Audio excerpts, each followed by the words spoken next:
Hello, welcome to my sewing room. My name's Carole, this is my channel Sew Carole, and today is another of the videos in my mini series, I Can Sew That.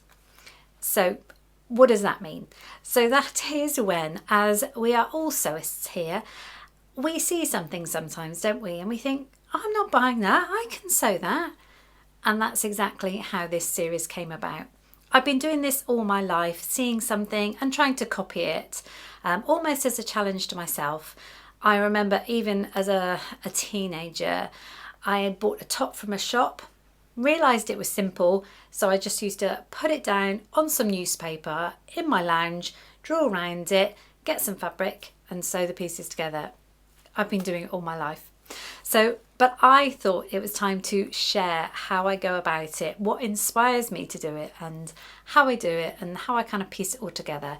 It's a very fun challenge that I set myself every now and again just to help me think outside the box and really think about how garments are created. So enough of the preaching. I'm so glad you're here because this one, I've done a few now. I think this is number 4. This is my best yet. I have to say, I think I've got it spot on, so I am really pleased. And in addition to that, I really like the top, and it was just perfect for this time of year. I had kind of 2 tops in mind, and I said in my last video, if you haven't seen the others, I will of course put the playlist down below, that I had 2 in mind, but I decided on going with this one because it's wintry. The other one is summer. I am going to do that. If time allows between now and the new year, I will get that other one done. But I wanted to get this one done first. So I will put the inspiration picture in. You've probably already seen the thumbnail for the video anyway, but I'll put the inspiration picture in. So this was, to me, it looked like a viscosy top. With sort of long sleeves, gathered at the wrist. It had a back yoke, it was kind of gathered. And it had these lines on it. Now, at the time, I thought that was piping. When you zoom in, as we can on technology these days, we can zoom into photos. I actually saw that it was a kind of that velvet trim. Perfect, I thought that was going to make it so much easier. So, how did I go about it? Now, this time round, I managed to get more or less the same fabric. This was a viscose twill, and I bought it from Pound Fabrics in the UK, and that wasn't a bad match. The last time I made a skirt, pattern and material wasn't quite right, but this one is quite right. And as you can see, it's not Christmassy, but it could easily be, it could look like Christmas. So I got this. Now I have used viscose twill before and I know what it does. It twists and moves. So you've got to give it a delicate hand when sewing. So the next thing I had to try and do is get hold of some velvety ribbon. And of course I bought some off Amazon. So it's come in a ginormous long roll. Doesn't cost much, but you end up with so much of something, don't you? So I wanted to test it first, and so I sewed a piece onto the viscose twill, and I knew it was going to stretch about, but that worked, and yes, that was giving me the look that I was after. So I knew I wasn't going to have to fuss too much. The only thing for me was I needed a pattern. Now you ended up using 2 patterns for this. First of all was Simplicity 8556. Now, why did I choose this one? Because it had the plain front. We're going to forget the sleeves for now, but it's my only pattern I had for a top that had a back yoke that wasn't a shirt or something like that. So if you can see there, it had a back yoke and a pleat. And for the sleeves, because I needed to try and use the sleeves, sadly I didn't have a Simplicity pattern with kind of blued sleeves. So I used the idea of this one, which was New Look 6479. Now I have made this before, wasn't all that long ago, but oh my word, these sleeves, I know I'm short anyway, but these sleeves were voluminous. They really were gathered. So I knew I was going to have to not copy this, try and keep the length, not copy this, but adapt it. So I'm going to put a little bit of filming in now of after I'd adapted the patterns, and I was really good. I didn't cut the original pattern pieces. I decided to create some. I used some my pattern paper, which I just get from Amazon, the squared stuff, and I drew it out because I thought if this top is successful, then I've got the pattern for next time. This is what I've done to alter the pieces. The original pattern just had a pleat here, whereas this one I'm trying to copy is more gathered. So I have added a couple of inches onto that. It's going to be cut on the fold, but I've added 2 inches, so I should get a lot more fullness that I need to gather into that bit. The back yoke is actually split, so I've recut some pieces, but I've added in the seam allowance, made it just that little bit longer, this for the seam allowance. So I'm going to cut 2 of those rather than that one piece there, 2 of those, and obviously I can then turn them in. And the sleeve, I had a look at a similar pattern, which is Simplicity, oh no it's not, it's New Look 6479, and saw this is more like a balloon sleeve, and saw how wide it went. I remember that pattern being ridiculously wide, that sleeve, so I've just used that to kind of gauge how much bigger and longer I want it to go. So you can see I've kept the shoulder's the same, the sleeve the same, but I've just gone out a bit. So that's obviously quite wide, so that will gather in nicely and not be as voluminous as that one, because that one was crazy. And I've extended it by 5 inches because I've finished length I want is 22, so I've made that kind of 23 I think. So I'm hoping that will be wide enough. And so those are my 3 altered pieces. Luckily I have got this one piece left which I may or may not split. I'm not sure about yet. It might be that I just sew the trim down in the various places rather than split all this pattern. I shall see. As you will discover at the end, I didn't cut the pattern pieces. Ideally, and what would make it easier was if the front had the seam lines here, because when you're sewing the velvet ribbon on, you have a seam to go by, which would make it straighter.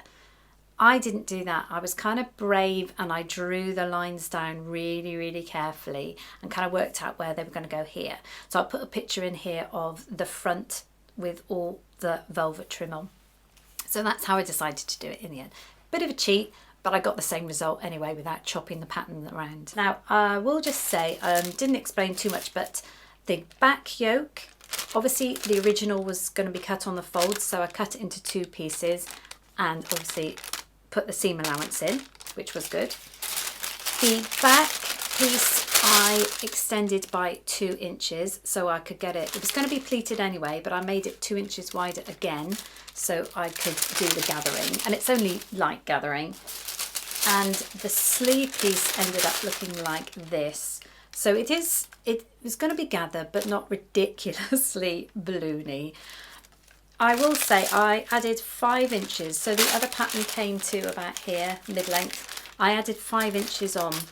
I think I could have added just a little bit more, and I'll make a note of that to myself. But actually that has turned out to be a really good sleeve piece for anything. So I'm quite happy with that. So that's what I did in the end.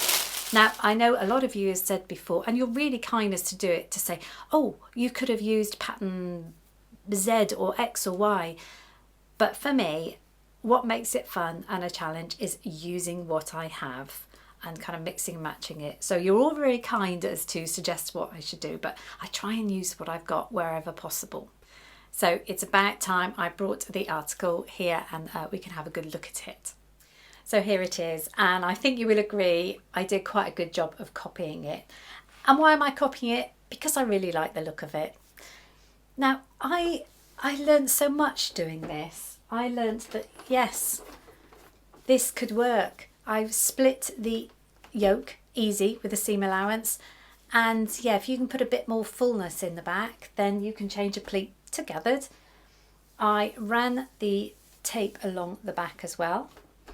And just got a button there. It's not a functioning button because this is quite wide. Now I make this pattern a lot. I've got it cut in a size 8, but that's mainly because I use knits, whereas this time I used a woven, and so I needed it a bit bigger. Luckily I had a duplicate that was uncut, so this I managed to make a 10. But what I actually forgot to do is to do it 8 at the top on the neck, and or bring in the neck a little bit, because it's not too wide. It's on the borderline of bra strap showing, but it's fine. It sits in the right place.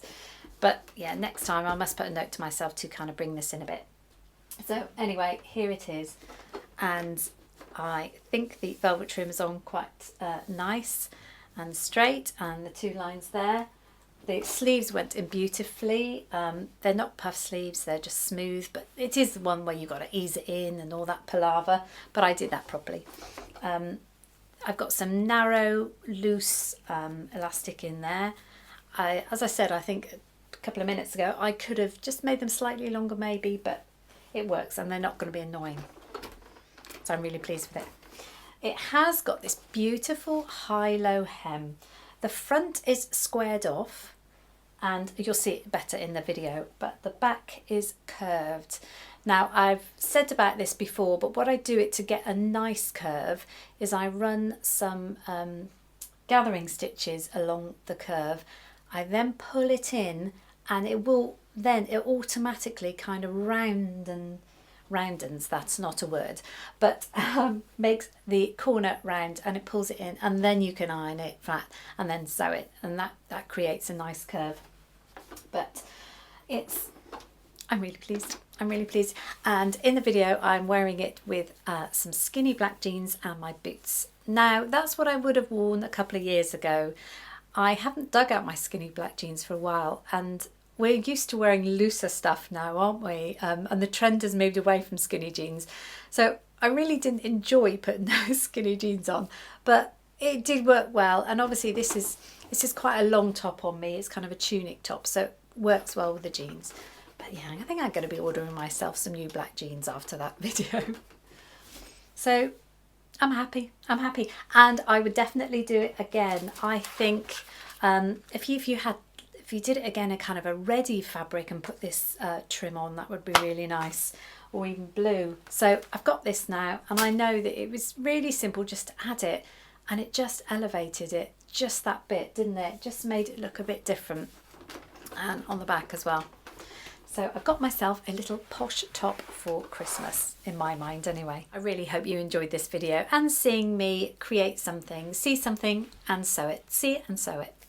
I will just say the top I am wearing was actually one of my very successful Fabric Wheels of Fate videos. It's from the results of that. It was one of the very first ones I did. Now this was a series where I spin the wheel, I choose some fabric that I keep ignoring, I spin the wheel, and whatever fabric it lands on, I have to sew into something. And this was a really successful one, which I love wearing. It's a knit, but it was a reversible. You had the stripes on one side and the spots on the other. It was incredible, and I decided which way I wanted it, and this is how it came, and I was really pleased with it. I will be doing the Fabric Wheel of Fate come next year in 2025, so look out for that. But yeah, so it was just a raglan sweatshirt. I think I'll put the details down below of which one I used for this, but yeah, if you're interested, that's what I'm wearing.